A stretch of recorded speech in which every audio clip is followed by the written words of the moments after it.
banyak dihujat, saya banyak dibully, dicaci, dimaki, dibilang yang nggak enak di kuping, nggak enak di hati. Saya juga dibully sama artis yang dia itu artis terkenal lah. Sedih mbak, soalnya apa, ibu saya sampai nangis dengar berita itu ya. Sebuah kabar mengejutkan kembali mengguncang dunia hiburan tanah air. Nama Lesti Kejora pedangdut ternama kembali mencuat. Bukan karena prestasi atau karya terbarunya, melainkan karena sebuah laporan hukum dari seseorang yang tak banyak dikenal publik, asisten Yoni Dores. Laporan itu menyebut Lesti telah menyanyikan lagu milik Yoni Dores tanpa izin dan melanggar hak cipta. Tapi yang lebih mengejutkan adalah apa yang terjadi setelah laporan itu masuk ke polisi. Beberapa waktu lalu Lesti Kejora tampil dalam sebuah acara televisi nasional membawakan lagu legendaris ciptaan Yoni Dores. Penampilan itu viral. Banyak yang memuji suara Lesti yang merdu dan membangkitkan nostalgia. Tapi tidak semua orang senang. Tak lama setelah viral, seorang wanita muncul di hadapan media. Ia mengaku sebagai asisten pribadi Yoni Dores. Dengan wajah tegas ia menyatakan bahwa Lesti telah melanggar hak cipta. "Saya laporkan ini bukan karena benci Lesti," katanya, "tapi karena saya merasa lagu Yoni Dores digunakan tanpa izin dan tanpa etika." Asisten tersebut kemudian melangkah ke Polda Metro Jaya, membawa bukti berupa rekaman dan dokumen kepemilikan lagu. Ia menuntut agar pihak label dan Lesti meminta maaf serta membayar royalti. Namun belum sempat kasus itu berkembang jauh, media sosial meledak. Netizen pun mulai melontarkan komentar tajam dan menyakitkan. Dibilang pelacur, LC, saya dibilang piaraannya Yoni Dores, saya dibilang pemabok, saya dibilang narkoba, sampai mau panggil BNN, silakan panggil. Jangan menghina orang juga ya Allah. Kan saya ini juga manusia biasa, dan kalau misalnya ada suatu hal juga nggak mungkin bisa langsung tenang, santai gitu. Wajar lah kalau saya kelihatan bingung. Komentar seperti "cari panggung ya Tanteu. Simpenan Yoni Dores nih.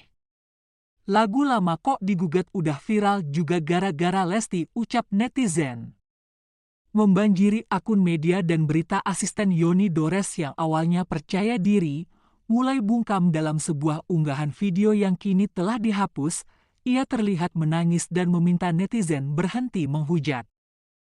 "Saya cuma mau bela Yoni Dores, itu aja. Saya bukan cari uang, saya cuma jalankan amanah," ucapnya sambil menangis.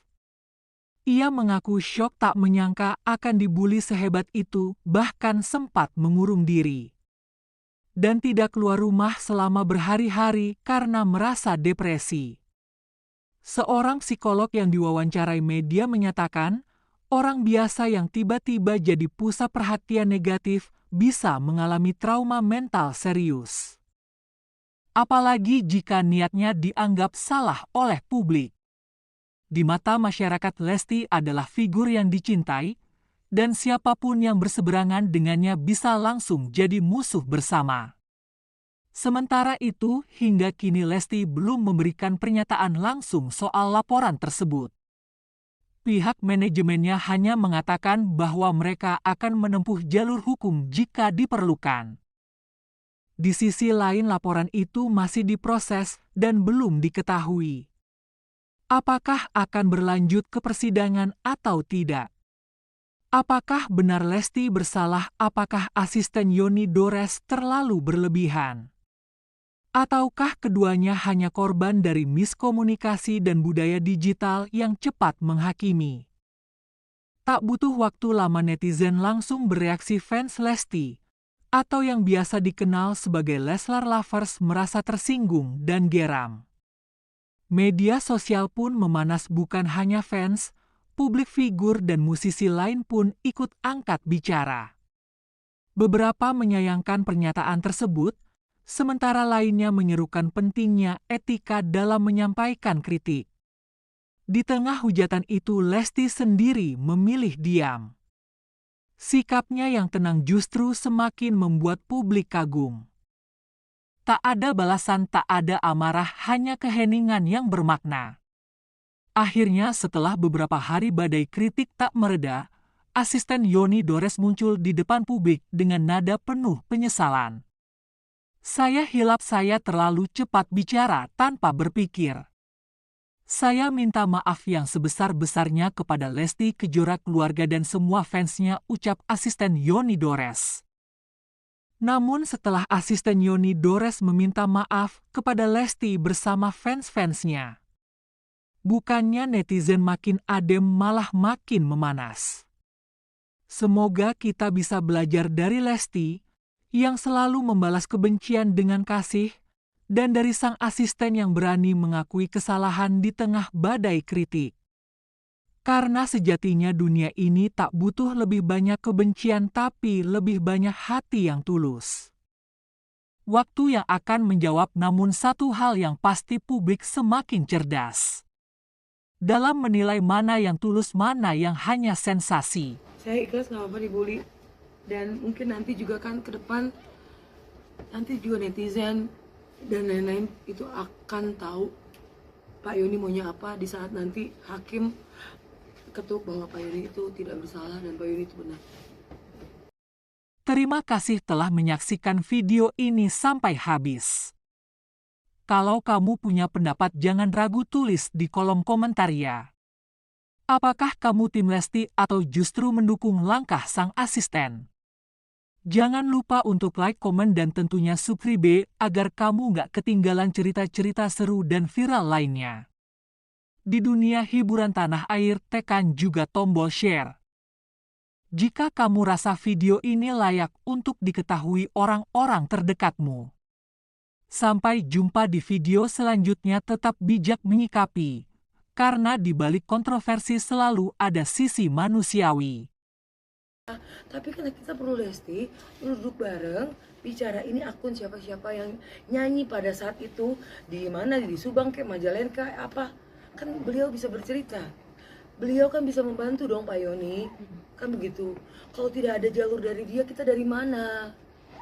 Toh Pak Yoni juga ikhlas kok, bertahun-tahun dia nyanyiin lagu Pak Yoni. Nggak masalah. Kenapa Mbak, maaf ya, dengan dia bernyanyi juga tanpa si izin, itu juga nggak boleh loh. Tahu kan dengan masalah yang kemarin yang nggak perlu saya sebutin, itu pun diketuk sama hakim dia bersalah. Dari yang 5 juta jadi 500 juta. Ngapain sampai ke situ? Ngapain? Sayang duitnya, ya Allah. Kita ini bukan orang jahat, Mbak. Yoni Dores itu bukan orang jahat. Saya tuh paling tahu, 30 tahun saya kenal beliau. Banyak budi yang dia kasih ke saya. Jadi sekarang ini saya cuma punya semangat. Saya membela karena saya pikir dia benar. Itu ciptaan lagu dia. Iis Dahlia pun bilang seperti itu. Seharusnya kalau saya kan penyanyi kampung nih, pastilah Mbak, saya nyanyi bertahun-tahun, saya pengen tahu lah siapa penciptanya. Bawa ya lebaran bawain kue kayak barang stopless kan gitu, nggak minta apa-apa kok Pak Yoni. Gitu. Kalau saya sih karena saya nggak merasa, saya cuek aja gitu. Kalau untuk urusan itu ya, saya paling berani tuh urusan hal yang fitnah gitu. Tapi kalau untuk urusan kayak ke ibu saya, ya kan tetangga-tetangga, ya kan mereka kan pada bertanya Mbak. Itu kan nggak, jangan main-main loh kalau untuk urusan masalah mabok, narkoba, tolong ya mohon maaf, saya nggak terima gitu. Kalau untuk yang lain nggak apa-apa lah, dibilang pelacur kayak LC, bodo amat, karena memang nggak kayak gitu. Kalian berhak untuk ngomong apa aja. Saya juga menghargai dan saya juga menghargai fans-fansnya Lesti. Mereka tuh juga semua luar biasa. Mereka juga pintar-pintar. Mungkin nggak sebodoh saya, tapi orang bodoh ini, saya mendukung Pak Yoni yang menurut saya benar. Dan hanya yang bisa menentukan benar atau salah itu nanti di persidangan, hakim nanti yang menentukan. Itu aja. Karena memang dia diam sampai sekarang. Berarti dia mau persidangan. Berarti dia mau dipanggil dan lain-lain. Gitu. Tapi kalau memang dia nggak mau dipanggil, dia mau ketemu, berarti menurut saya LP itu bisa kita cabut kok kapan aja. LP itu sebenarnya nggak ada artinya juga Mbak, kalau buat saya di awal nggak. Kita nggak mau penjarain Lesti, enggak Mbak, ya Allah. Lesti kan saya tahu tuh memang orangnya baik, humble, sama artis yang lain juga baik. Yang saya aneh bingung, saya tuh sampai nggak yakin, nggak percaya, kok sampai sekarang nggak ada kabar itu. Karena saya pikir waktu saya datang ke sana kasih somasi, saya pikir tuh malamnya kalian tadi hubungin gue udah GR banget loh, nggak taunya sebaliknya. Aku ya